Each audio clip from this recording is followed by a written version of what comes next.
We could. As we do cut over here, you Looks see like Kia up a game. Up a game against 5-color control. You know, it doesn't matter how many colors they have, they're still a control deck, which means Geist of St. Trap is going to be good against them. And we do come into this game with Kia up a game. You see a Sphinx Revelation in the graveyard.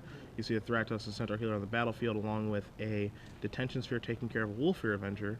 You're also going to find a Geist of St. Trapped over there on Kia's side. Another card that we can't make out very well because of the glare. I believe it is an Invisible Stalker. Yeah. And then just a bunch of cards in Kia's hand. And you're going to see Stalker come across for 1, knocking John down to 12. Yeah. I see a Sphinx of Revelation, a Thragtusk, and a Centaur Healer in play for John. And the fact that he's still only at 12 must have meant that the early turns were quite good for Kia. Yeah, that's pretty worrisome. Now, John does look like he has a lot of cards in his hand, and you're going to see him play Nephalia Drownyard there. I think it's his third Nephalia Drownyard in play. I think he has an Alchemist Refuge, too, does he? I think I saw an Alchemist Refuge in his hand. I think I saw one as well. I'm surprised he didn't play that over the third Drownyard, because I don't think he has enough mana to activate all 3. So we are going to see another Thragtusk. Another Thragtusk, and he has a Restoration Angel in his hand as well. So. Is that a combo? I don't think I've ever seen that interaction before. Yeah, lots to learn. So Kia drew a Strangle Geist for the turn. Doesn't look like it's going to be enough. He's got legs. He's got legs. He needs pants. Sometimes you draw the legs, sometimes you draw the pants. This is a combo deck.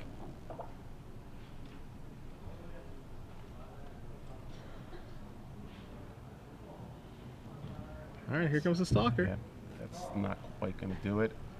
Looks like John might be able to win this game next turn. He is not aware of the Restoration Angel, of course.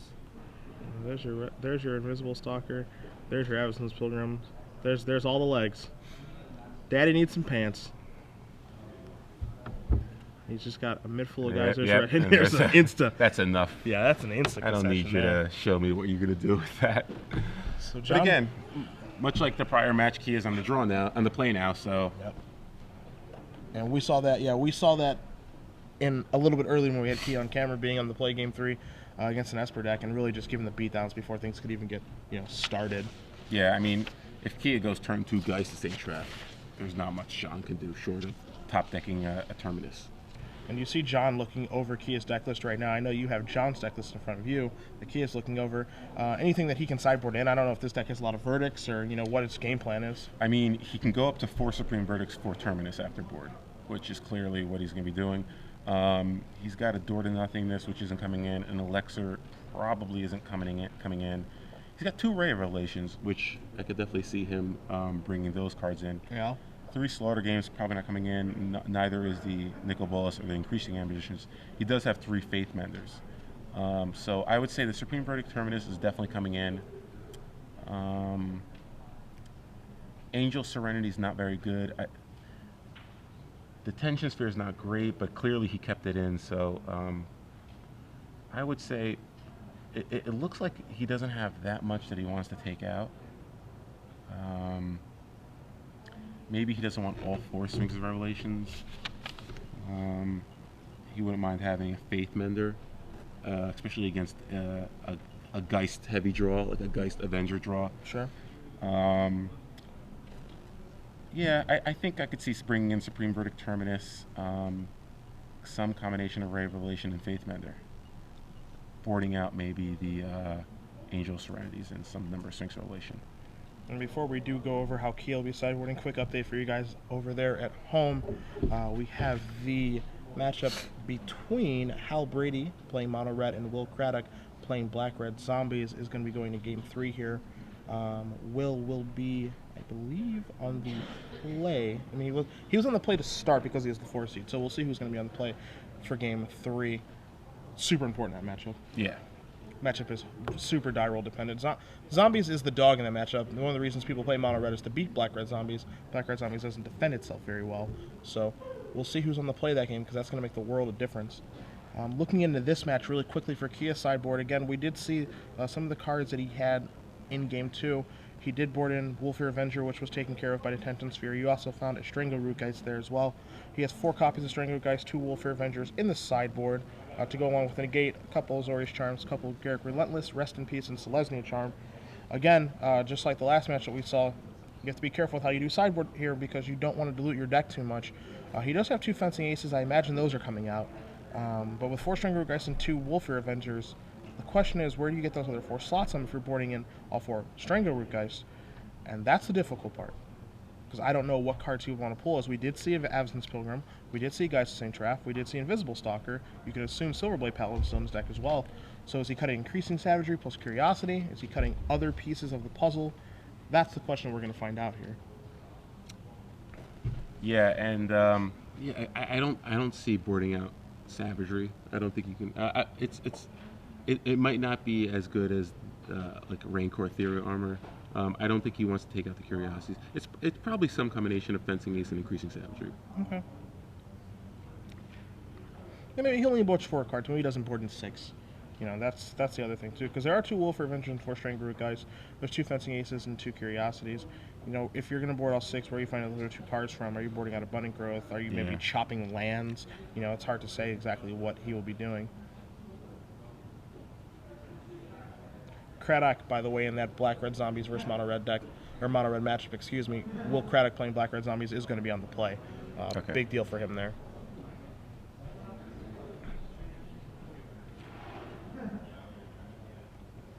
Important part here for Kea. This deck, I don't find mulligans very well. Its mana's pretty poor. Really relies on Abundant Growth to fix things up. So, gonna need to find a starting 7 that can really get things underway, not have those mana issues. Yeah, you know, he really wants either a Farseek or Chromatic Lantern in his opening hand. We have an Avacyn's Pilgrim to start the show. Temple Garden here for John. Oh wow! So this could be the nightmare scenario. Boy, he's tapping fast. Yeah. And he has it. Yeah. So Terminus, no. This is even with a Farseek, it's. Farseek's a big deal. Well, he needed the Farseek. Yeah. If he didn't have the Farseek, I'd say the game's probably almost over. But at least he has a Farseek here. Looks like Kea might have a Geist to go along, a Strangler Geist to go along with his Geist of St. Traff. So threatening to do 9 points of damage on turn 3 already. So interesting to see whether or not John actually does have one of his 4 Supreme Verdicts. Yeah, he's going to need Verdict for this situation. He's going to need the proper land. You know, he's going to need a land that, you know, can come into play and actually have an effect. He does have white, blue. Yeah. So he's going to need a land to be able to come into play. And it's a tough situation for him. He's under the gun right away. We'll see if there's some pants here. Oh, and Kea does have a Fencing Ace, so he did keep in the Fencing Ace. He's got a lot of creatures. Didn't see any of the pants yet, but... Yeah. Having Souls here for Kea. We're going to see what he is naming with that. And if he does have any way to make this Geist of St. Traff a more formidable threat. Saying you need to make that card better is a little strange, but we are going to see a Strangler Geist here. So he named Human on the Cavern of Souls, and he ended up playing the Strangler Geist, which we expected, dropping John down to 11. System attack for 4, 5, 6, 7, 8, 9. And this is the old, do you have Supreme Verdict or not? Because you're going to need it. You see a Detention Sphere there. Yeah, so he could Detention Sphere, and Kea does have a Celestia Charm.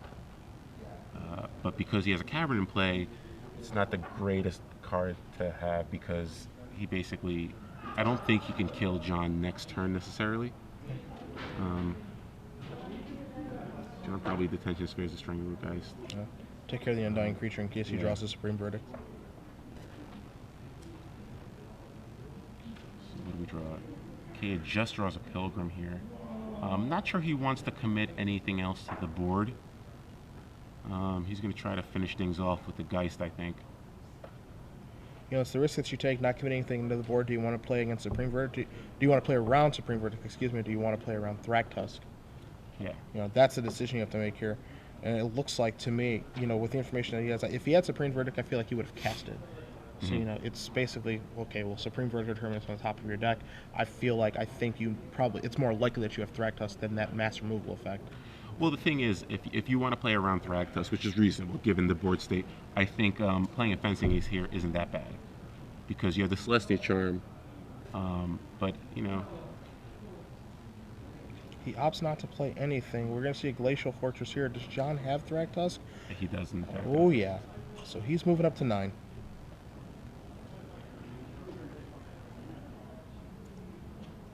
So he has an Ethereal Armor, which means that the Geist can still attack and not worry. So he's going to be dropping John down to 5, I believe.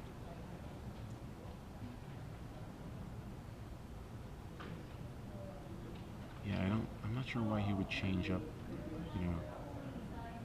I believe Ethereal Armor on Geist and attack is probably his best play right here. I think that's at least the way to start the turn. Yeah, I mean, if you weren't willing to commit something to the board last turn, I certainly wouldn't want to do it now when he can drop a 6 mana and play Terminus. Yeah. You know, you made your choice, stick with it. Yep. Don't change up your strategy now. There hasn't been enough that's changed for him to want to make a change in his strategy now. It's like you knew Thragtusk was a possibility last turn. You decided not to play around it. You can't change your mind now because he did have the Thragtusk. You're fine. You have Ethereal Armor. You can attack and not lose your Geist. You see a Fencing Ace here. I don't understand. I don't. Does he not have Ethereal Armor? Maybe the white I'm card wrong. is Fencing Ace. Okay. He does not have an Ethereal Armor. Yeah. Okay. I'm surprised that he's going to commit to Fencing Ace instead of Invisible Stalker, as you're going to see Maybe he thinks Cemetery come in. the Selesnya Charm can push him through. And now you see a Farseek here, and now you get into the dangerous situation for Kea, where Restoration Angel is a legitimate thing that can happen now. And Restoration Angel, the interaction obviously with Thragtusk is extremely powerful, but now it's going to push John to 14, going to give him a 3/3, gives him 3 creatures into play to block with, and now the game's completely different. Yeah, but you know, I think Kia did what he had to do. If John doesn't have it, I think Kia just kills him with the Selesnya Charm. So it's definitely going to be interesting to see whether or not Kia can read John on a resto or not. You know, John only has 3 Restoration Angels. There's only so many things that Kia can play around. He's got to be in constant fear of a Supreme Verdict or Terminus. So I think if he has a chance to close out the game right here, he's going to take it. You see Spectral Flight, the draw step. Yeah, and that makes it I think an even easier decision for him. And do you have this going on the Geist the same Trev? I think he put it on the Fencing Ace. Nope. It's tough because, Doesn't matter. geez, wow. That's a real fast scoop there. Yeah, he conceded fast. He must have nothing. It's odd that he would concede that fast, though, because, well, no. If he just, I would have at least seen what the attack was. Yeah, because that's what I would have done, too. If he just attacks with Geist and Fencing Ace, he's not dead. Yeah. If he attacks with the Pilgrim and Fencing Ace, and you know, you could still have an ultimate price for his Avacyn Pilgrim. Yeah. And he doesn't have a Celestial Charm mana anymore, so you definitely just let him attack. Yeah, I think in that situation you make your opponent kill you because they can overthink things. So Kia's already proven that his decision making process is it's not poor, but it doesn't seem like he's based off of the way he played around Supreme Verdict that game. It's questionable on the line of play he may come up with, and he may make a poor attack. You at least give your opponent the opportunity to make a mistake. Yeah, there's no reason to not say, okay. Yeah. Like, just let him attack at least and see what happens. That was chances are, 99% of the time John is just going to die there, but play it to that 1%. You're in top 8 of the tournament. Nothing is going to be, you're not going to get hurt by just saying, okay, that's fine, and then your opponent attacks you and kills you. That's fine. Yeah, I mean, he attacks him, he Celestial Charms the guy, the Fencing Ace, and you're dead. But at least